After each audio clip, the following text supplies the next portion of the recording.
Good morning again. So I appreciate everybody who was here last week who heard Ken speak, and I'm glad that we had the opportunity to have Ken Peterson come back. What a dear friend he is of mine, and just how amazing it was for our congregation to hear Ken come back and to bring the message this morning. But this morning we're going to continue in growing pains, and this morning we're going to talk about the lost. And I'm kind of excited. This is a sermon that I've been working on for a while, and one that kind of has me a little worried. So we're going to go with it, and I'm okay. It's not because the message is bad. There's another reason, and you'll find out why. We could all think of a time in which we've been lost, right? I mean, I remember when I was a young boy, I went to the local Walmart, and my mom told me right before we got in the car, I love my mom, and she said, Stephen Vernon, listen up. You better not leave my side in that store. And like any good child, of course I listened to my mom, right? No, actually I ran off and I was like, oh, there's the perfect opportunity. Mom's not paying attention. I'm going to wander off. And I lost my mom. So I thought. See, my mom saw me wandering off, and so you know what she does? She takes the cart and she goes into the next aisle and waits. And I'm freaking out. And as I start crying, my mom comes around the corner. There's a lesson learned right there. I never wandered off from my mom at that point again. That's because my mom put the leash on me. And I couldn't wander off again. But there was another time in my life that I felt lost, but in a different sense of the word. And I was in 5th grade, and my dad was discharged from the military. And he came home very different than before. And so I didn't know what was going on. A couple days later, my dad calls me into the living room, and he says, sit down on the couch. And he says, we're moving. And we're leaving in 2 weeks. Tell all your friends goodbye and go pack up your stuff. Wow. I was confused and shocked and lost. I didn't know what to do. Here's the thing, is I moved from Virginia Beach, Virginia, to Ashland, Missouri. I moved from a town of 1.5 million, and the closest mall to me was literally a 5-minute walk, and I could walk 5 minutes to the beach, and that was what I did every summer.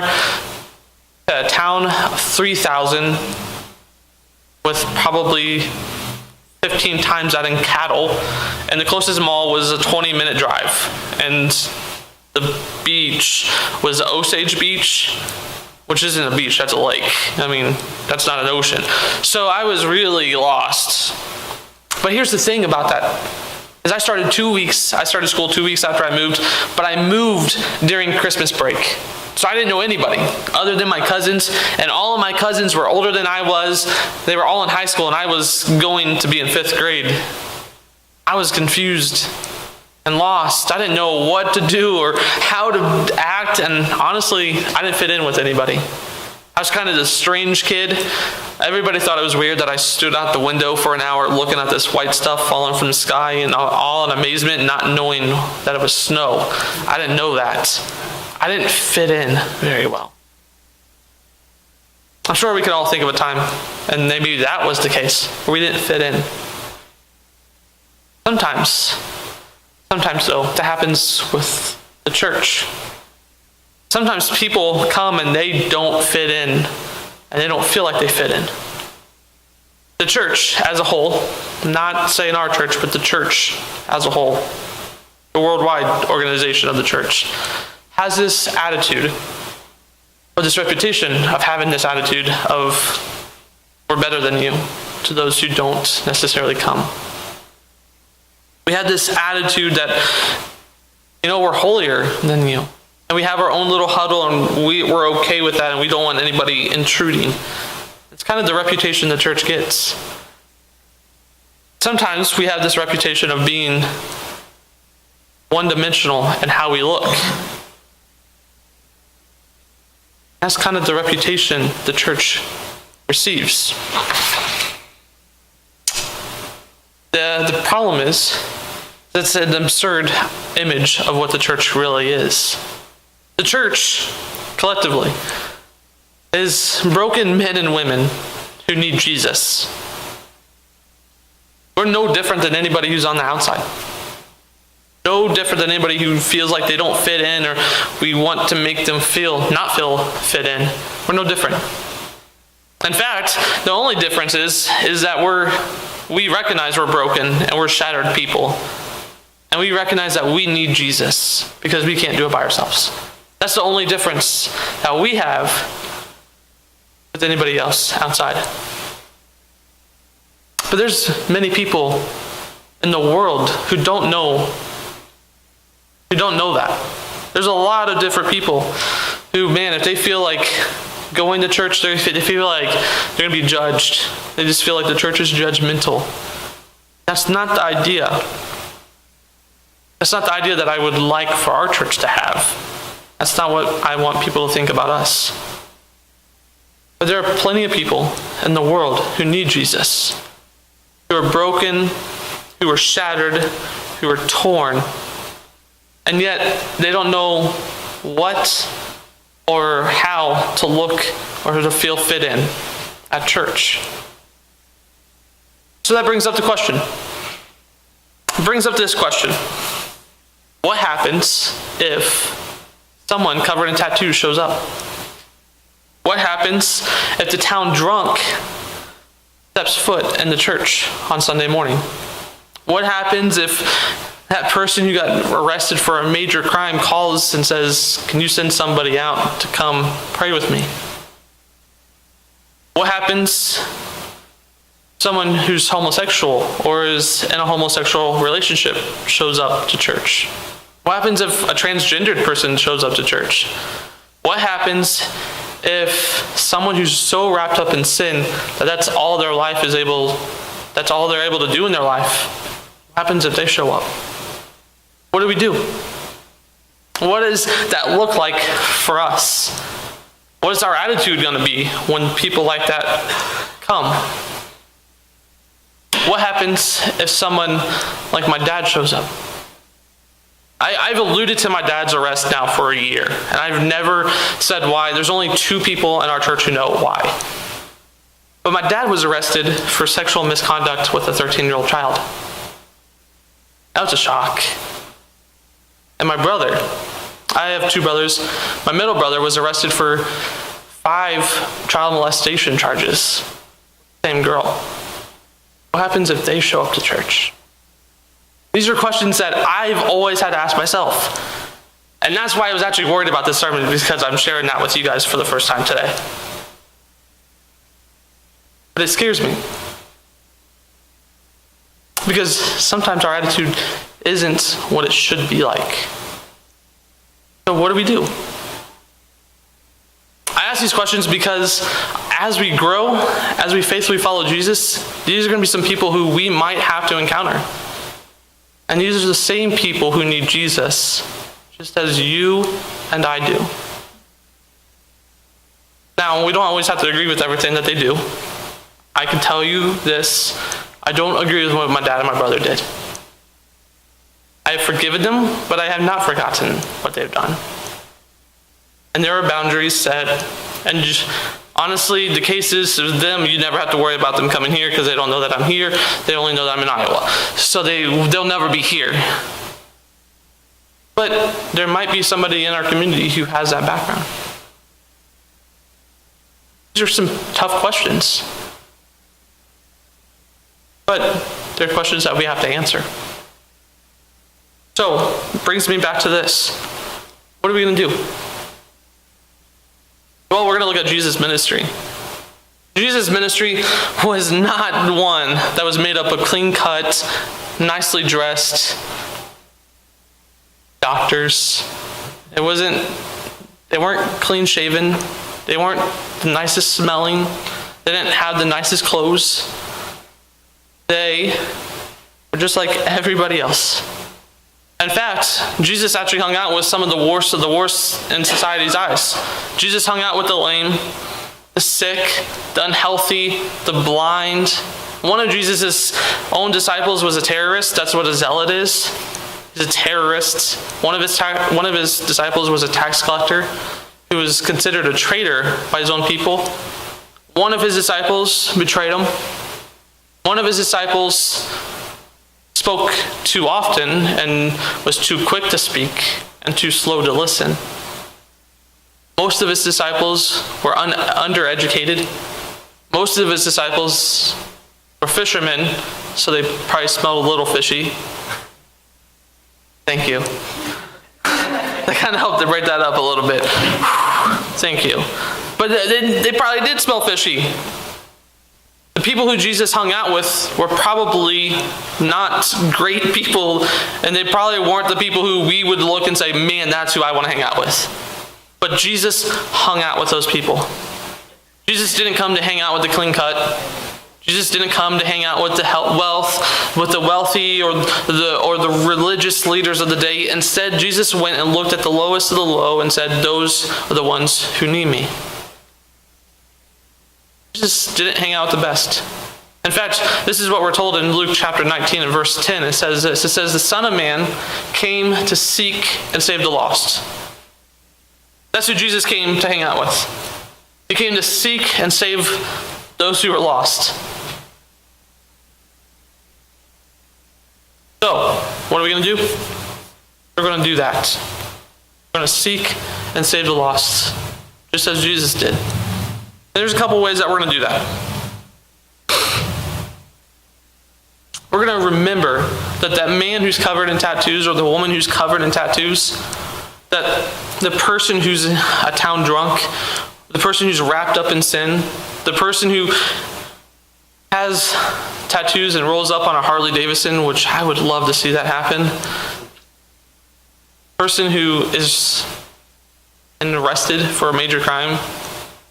The person who is released because of a major crime.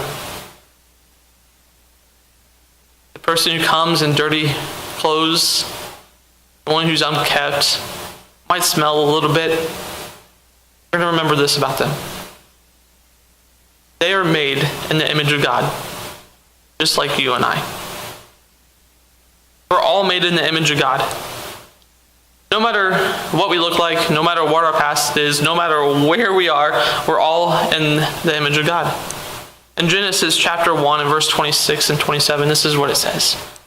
It says, then God said, let us make mankind in our image, in our likeness, so that they may rule over the fish of the sea and the birds of the sky, and over the livestock and all the wild animals and all the other creatures that move along the ground. So God created mankind in his own image. The image of God, he created them. Male and female, he created them. We are to remember that these people are just like us. They're made in God's image. And they might be a little bruised. They might be a little tarnished. They might be a little dented in, and it might be shattered and broken. But we got to remember this. You and I are also bruised and shattered and a little bent in, a little broken, a little tarnished. We can use a little spit shine also. You have to remember that they need to see that they're also someone of respect. Someone who's equal to who we are. Someone who's made in the same image as you and I, and that there's someone who created them, and they need to be able to see Jesus, God, through us. We have to be willing to remember that no matter what blemishes, no matter what cracks, no matter what stains they might have, they're from God. And we need to remind ourselves and them of that. So in order for us to show them that they are the same creation as us, something worth something to someone, we have to do something else. And we have to be willing to love on them. We have to be willing to show love towards others when others aren't willing to show them love. This isn't always easy to do. It's not always easy to go and see somebody and say, man, I love you. I can tell you from personal experience, it's not easy. But that's what we're called to do. We're called to love others. We're We're not called to say it's going to be easy. It's not going to be challenging. Sometimes it's not going to push us outside of comfort zones or maybe push us to our limit. We're called to love others. One of the reasons that Megan and I moved here was because as soon as we walked into our church, as soon as we walked into the church building, we felt at home. We felt the love of a family. We felt warmth from that love. And Megan and I knew that this is where we needed to be at. And I've talked to others, and that's the exact same feeling that they received also. And my prayer is that would be the same feeling that anybody would receive. They step foot through our doors. The book of 1 John, chapter 4, really shows us how to love others. Besides probably 1 Corinthians chapter 13, this book shows us really amazing ways of why we should love, or how to love others, but really also why we should love others. 1 John chapter 4 and verse 7, it tells us this. It says, "Dear friends, let us love one another, for love comes from God. Everyone who loves has been born of God and knows God." Where does love come from? God. But verses 11 and 12 tell us this also. It says, "Dear friends, since God so loved us, we also ought to love one another. No one has ever seen God. But if we love one another, God lives in us, and his love is made complete in us." None of us have ever seen God. I mean, Moses has seen God, a couple others, but we personally probably have never seen God. But we see God through our love in the way that we love others. And we're called to show love to other people. We're told that love comes from God. Love doesn't come from somebody else. It doesn't come from something else. Love comes from God. And through our wisdom, we're going to show love to other people. We're called because God loves us. So we ought to be willing to love others. Again, it's not easy. It's not fun always. But we have to be willing to show love to others when they feel like no one else cares. When I was in junior high, I got sent to the principal's office every day. 7th grade science class. I might have deserved it first time or two. I might have called the teacher a name. But every other time after that, I didn't deserve it. I was angry and I was frustrated. I was probably one of the most rebellious students that I knew. So I got sent to Principal Hawker's office every day. 7th grade math, 5th hour. I'd walk in and he would say, "Science?" I'd say, "Yep." And he would sit down and talk with me about life, talk about what I would dream of doing, all while we watched Price is Right. And I remember Principal Hawker so much. Jerry Hawker, he was a great guy. But he loved me. And he talked and he cared when no one else would. When I found out about my dad's arrest, I was a freshman in college. I just completed my freshman year of college. And I was working at a daycare. And I was finishing up my last month, and actually it was my last week there. It was Friday morning at 8 o'clock. I just walked into the daycare, and my boss says, "Stephen, what's up with your dad?" And I said, "What are you talking about?" She got arrested. I said, "Oh, we didn't." And so she showed me the paper from the day before. My dad had been arrested. I didn't say why he was arrested. He just said that he was arrested. And I said, "I have no idea." And then later that afternoon, I found out why. As I worked at a daycare. And before this, actually my dad had got arrested about 3 weeks before this. And people started talking in town and they kind of had an idea, but no one told me. And people came to my boss and they said, "Fire him. Because if you don't fire him, we're going to pull our kids from your daycare." And I had parents who came to our church that I was working at, and they said, "We're not going to send our kids here. We don't want Stephen. Let him go." Like I said, Ashland was like 3,000 people, and I was in the paper for everything. Track, cross country, honor roll, student council stuff, church stuff. Everybody knew who I was, and they knew who my brother and my dad were. So when I found out about my dad's arrest, I had just got to Central Christian College of the Bible, and then my brother's arrest profile came onto the news one day, Crime Stoppers, as we were sitting there watching TV in a lobby full of people. I had 2 college professors took me aside. And my 3.5 years that I was at Central, they showed me love. When I didn't really feel like a lot of people loved me at that time. I had Megan, she loved me. But I didn't feel like a lot of other people really cared and loved on me. As my 2 college professors. I can tell you this. People need to feel loved on when they don't feel like anybody else cares. And that's our responsibility. And that is our calling.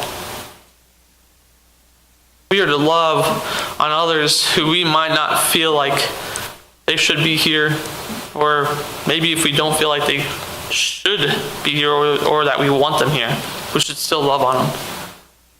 Because that's what God's done for us. God loves us, and He's poured out His love onto us. So we ought to pour that love onto someone else as well. But there's one more thing that we need to do. And this is probably the most important thing. You and I should probably be on our knees with our faces turned to God, asking God to soften the hearts of others, to open up the hearts of others. Because there are so many people who need to hear this message, who are lost, don't know how to fit in. So we need to ask God to open their hearts, to be receptive to this message that we have, to be receptive to the love of Christ that we're trying to pour into their lives. Let me tell you something. There's going to be some people, no matter how often, no matter how long, no matter how many years or times, it doesn't matter how often you talk to them, they just won't open up. They just won't care. This is what Matthew chapter 7, verse 6 says. It says, "Do not give dogs what is sacred, and don't throw your pearls to pigs. If you do, they may trample them under their feet and turn and tear you in pieces." Those people who don't want to have anything, who don't care, who no matter how often you spend, Now, let me clarify. That doesn't mean that we don't try and reach them. But sometimes we can only do so much. So we should be praying that they would be open and that they'd be receptive to what we have to say, to what God is trying to tell them. That's what we're called to do. In the book of Acts, chapter 26, and verse 17 and 18, this is what we're told. It says, "I will rescue you from your own people and from the Gentiles. I am sending you to them to open their eyes and turn them from darkness to light and from the power of Satan to God, so that they may receive forgiveness of sins and a place among those who are sanctified by faith in me." This is Paul retelling what Jesus was telling Paul before he got sent out.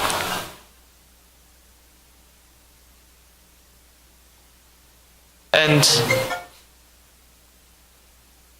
this is what Jesus was telling Paul before he sent him out into his ministry. Jesus was telling Paul, "I'm going to send you out so you can turn them from their darkness to light, turn them from Satan to God, so that they can be forgiven and they have a place with us." That's our prayer. That should be our prayer. Is God, who can we go to this morning? Who can we go to today so that we could turn them from darkness to light? Turn them from Satan to you, so they can experience forgiveness of sins and a place with you. Who can I go to, Lord? Lord, who will you help to soften their hearts so they would receive this message? That's what we should be praying for. Why we should be praying for the lost. They could turn from their darkness and turn to light. turned from Satan to God so they could experience the same promises as you and I. Like I said, they're no different than us. One guy used to say, DirecTV, right? People are people. DirecTV, the CEO of DirecTV said, people are people. We're all people. I like that. It's just a funny thing, because what else are people? They're not, people aren't anything else, they're people. But we're all people. We're all broken. We're all shattered. We're all torn. We all have some blemishes. We all have some bruising. We all have some bents, some dings, some dents. We're all people. The only thing is we have Jesus. We don't. So, what are we going to do if someone different than us shows up? What are we going to do if someone who's dressed different, or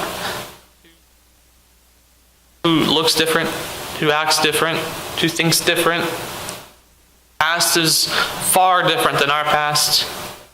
Whose skin color might be a little different than ours. What are we going to do? This is what we're going to do. We're going to remember that they're made in the image of God. We're going to remember that they are made in the same image that you and I are made in. We're going to love on them because God's loved us. We're going to pour out that same love that so many of us have felt once we step foot into our church. And we're going to welcome them. But most importantly, this is what we're going to do. We're going to pray for them. We're going to ask that God would open up their hearts to turn from their ways, from doing it their own way, to following after your God. And to really set that example that He has, and to follow after His example. That's what we're going to do as we continue to faithfully follow Jesus together. This morning I'm going to invite our musicians to come back forward. And as they're coming forward, I'm going to ask a couple questions. And I hope you guys say yes. But this morning, will you join me in connecting and calling and cultivating the lost? Will you join me in making sure that the lost, the people who have never stepped foot in church, receive that same love and warmth that you and I received when we first stepped foot in our church? This morning, no matter what their past is, no matter what their dress is like, no matter if they're kept or unkept, no matter what, will you be willing to love on them, to pray for them, and to remember whose image they're made in? I hope so. This morning, we're going to stand and we're going to sing our invitation song. If you have a need this morning, if you want to talk about anything, I am more than willing to talk.